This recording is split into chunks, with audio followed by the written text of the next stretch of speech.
Hello, my name is Laura Lorenz, and I will be speaking with you about participatory visual methods in health and how they can engage, empower, and educate. I am co-founder and educator of Photovoice Worldwide LLC, a small business whose mission is to help individuals and organizations like you around the world to use Photovoice safely, ethically, and successfully.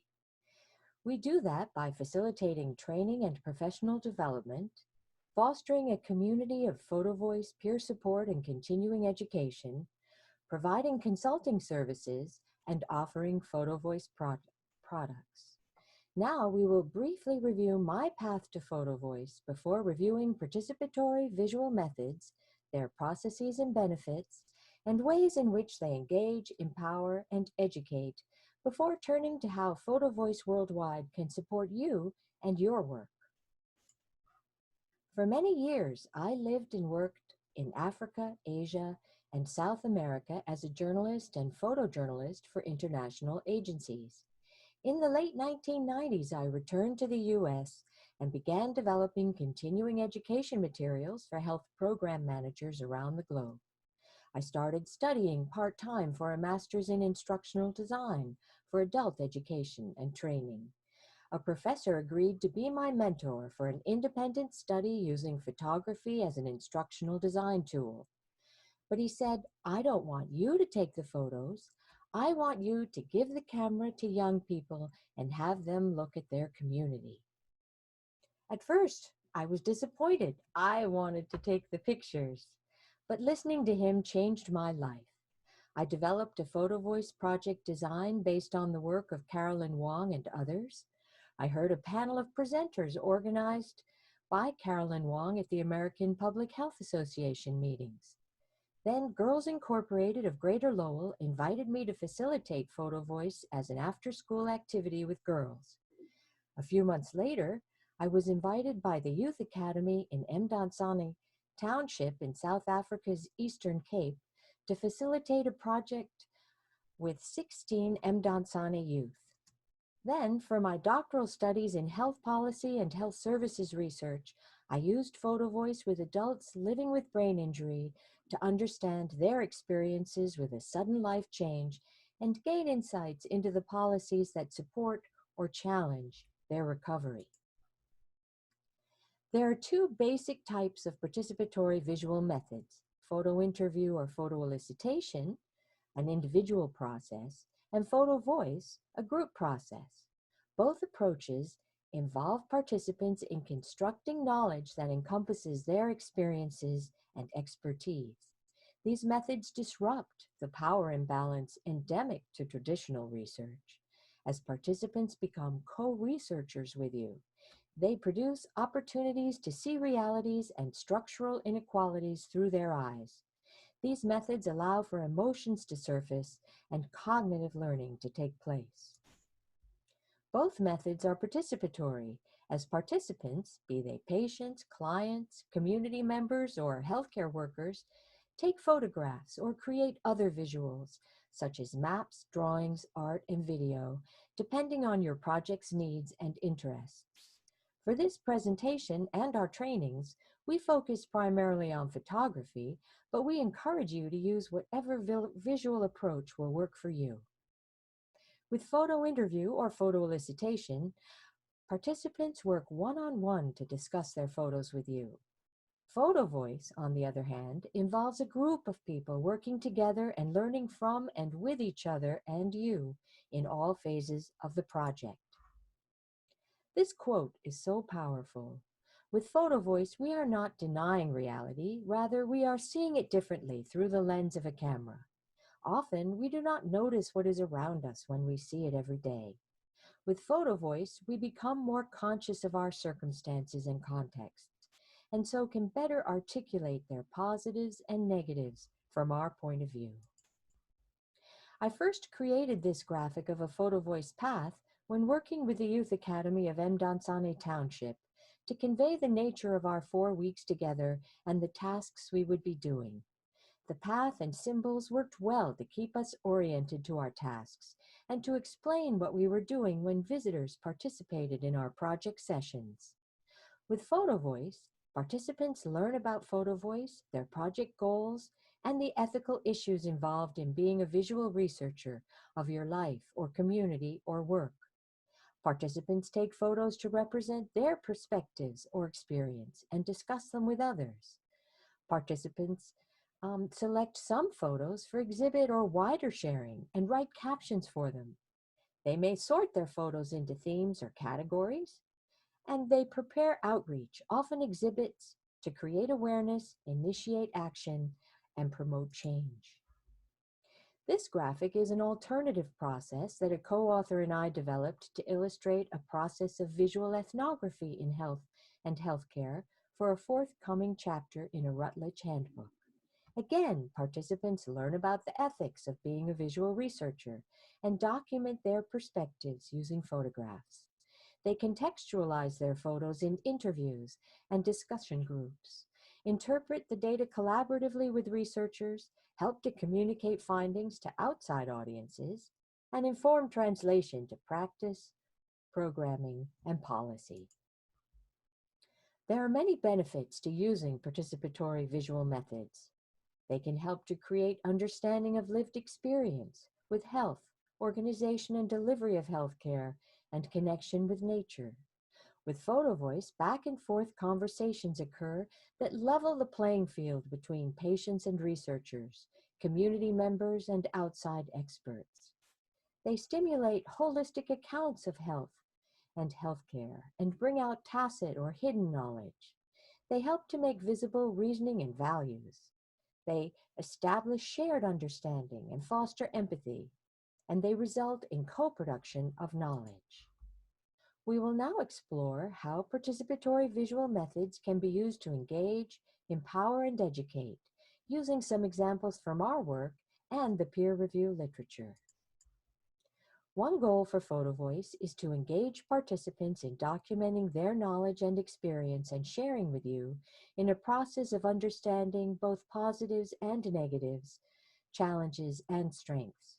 Having data on people's lives and experiences can help policymakers make better programming and policy decisions. In the figure, we see two photos taken by a participant living with anxiety disorder for a project exploring the issue of people with anxiety disorder presenting in the emergency department as having a heart attack. 6 participants took photos and discussed them with their peers and the project facilitators. Their exhibit has inspired and informed ongoing work to improve diagnosis and treatment of anxiety disorder in the emergency department. This participant feels stressed out by how long the construction projects that he works on take from start to completion, and by how stressful and exhausting it is to work in the hot sun all day when he wishes he could swim, cool off, and relax. Here we see photos taken by Lebanese youth in 5 rural villages to share their understanding and relationship with nature. In each village, facilitators led 2 days of workshops within a 1-week time frame. The study provided trustworthy data from 77 young people across the country to inform countrywide education efforts related to conservation of natural resources. Some best practices to encourage engagement include involve participants in all phases of the project. The graphic to the right shows a theoretical frame, community integration, with exhibit photos sorted by participants, a type of visual data analysis. With Photovoice, you encourage photos that document realities and also symbolic photos that share emotions. Here we see flowers in a family garden in Mexico.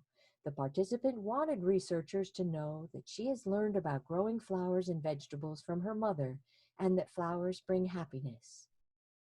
Project impact is encouraged when you can engage stakeholders in your project.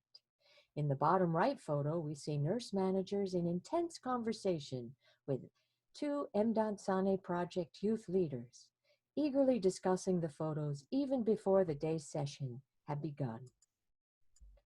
Photovoice can foster empowering moments as people discuss their photos and reflect on their contexts. It provides opportunities to build new skills and take on a leadership role. The photos become spaces for reflective thought and dialogue. The data generated can empower individuals, communities, organizations, and agencies to make needed changes. Policy change is not guaranteed with PhotoVoice, but research shows that the act of participating in a project to create change in your community can empower participants whether or not change occurs. Best practice suggestions for empowerment in PhotoVoice include: listen respectfully as participants explain why they took their photos and what they mean. On the right, we see a photo from M. Sane when participants discuss their photos with invited guests, a nurse manager, and a school principal. Create opportunities for wider sharing through exhibits or other outreach products. Provide more than one opportunity to take photos and discuss them if you can. Learning can grow over time with these methods. Provide opportunities for participants to take on a leadership role in dissemination. On the bottom right is a photo of an informal exhibit with a favorite photo from each participant. A group member worked with his local library to post this exhibit in one of their display cases to create awareness of what it is like to live with an acquired brain injury. PhotoVoice educates by providing opportunities for mutual learning among all stakeholders. PhotoVoice fosters opportunities for consciousness-raising education as participants and stakeholders see situations with new eyes. For example, the photo of a woman in China working in a field while her baby rests on a blanket helped illustrate the need for better child care in the village and helped policymakers to have greater empathy for village women's daily life struggles and strengths. PhotoVoice also educates when the data and findings are translated to policy and practice. The photo at the bottom right is an example of translation to policies to support physical activity in urban contexts in Spain. With PhotoVoice, education is a two-way street. Facilitators and participants learn together, and together they inform decision makers. As with empowerment, education is strengthened with multiple opportunities to take photos and to discuss them. Bringing guests into project sessions to discuss photos, captions, and issues can help participants to understand stakeholder perspectives in turn and vice versa. Outreach creates further opportunities for education and mutual learning. Doing the work of translating PhotoVoice data to policy and practice is also an important education task. On the right, we see a photo from a study to develop context-based best practices for nurses to involve family members in caring for children in the intensive care unit in Southern African hospitals. Now let's explore how PhotoVoice Worldwide can support you and your work. Our primary focus is online training and professional development. Our Foundations course, Talking with Pictures PhotoVoice, has 5 online sessions, 2 hours each. The course provides tools and hands-on experience with the steps of PhotoVoice and photo interview. By the end of the course, learners have the knowledge and experience needed to develop a PhotoVoice plan for their project. We offer Talking with Pictures PhotoVoice multiple times each year at timings intended to be convenient for different time zones around the globe. The course provides continuing education contact hours for 4 clinical disciplines: social workers, psychologists, and other mental health professionals. We will be adding CEs for nurses too. So far, in the past 2 years, over 150 people from 16 countries have participated in the course. You can see some testimonials from participants on the right. We are developing new online courses to be offered this year and next. This fall, Stephanie Lloyd will be offering PhotoVoice for Evaluation to help you use PhotoVoice to evaluate your interventions, programming, and services. I am developing a visual data analysis course to develop skills related to analyzing and interpreting your PhotoVoice data, both photos and text. We will be offering a visual literacy course, Deep Seeing, to strengthen skills related to taking and selecting impactful photos, taught by a Boston University faculty. And in collaboration with a clinical speech therapist who teaches at the MGH Institute in Boston, I am developing a course on using photography and writing in clinical care. Internships are integral to our mission. We post internship announcements on our website and circulate to our mailing lists. These are remote internships, no travel required. Photovoice is growing in use around the world, and we see new papers published on the method in peer-reviewed journals almost every week.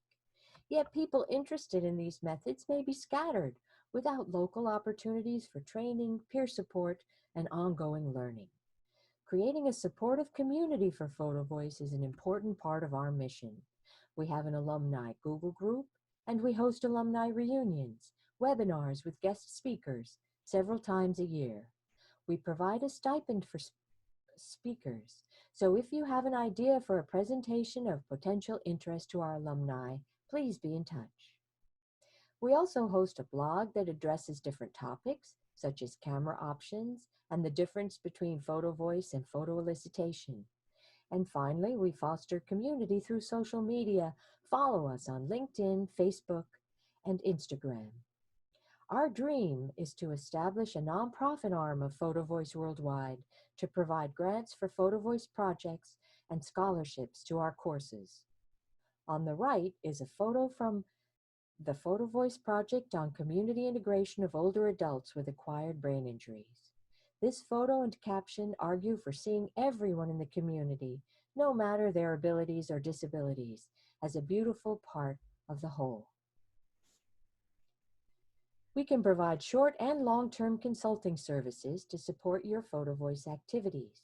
Evaluation consulting is a particular strength.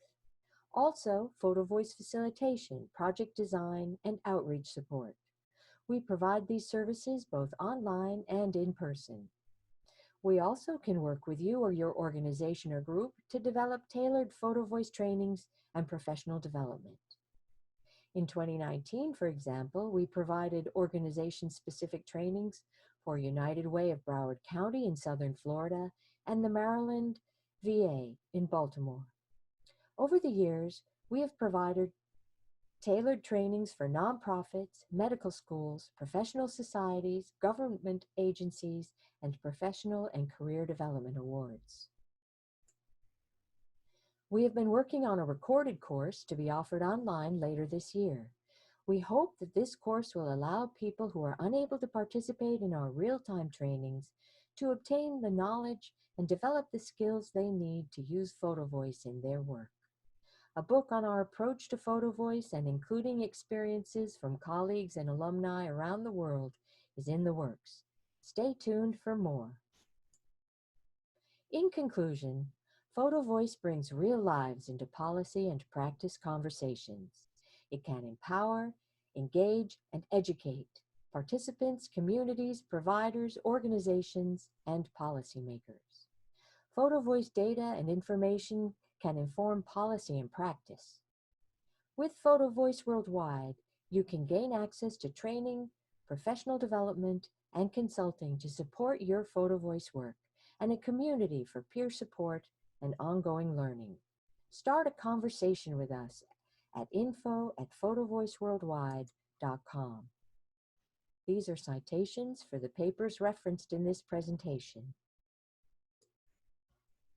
And we thank you for your attention today. I want especially to thank Stephanie Lloyd, evaluator and educator at Photovoice Worldwide, for her work on this presentation and throughout the year. And we thank the many people who have participated in the Photovoice projects featured in this presentation.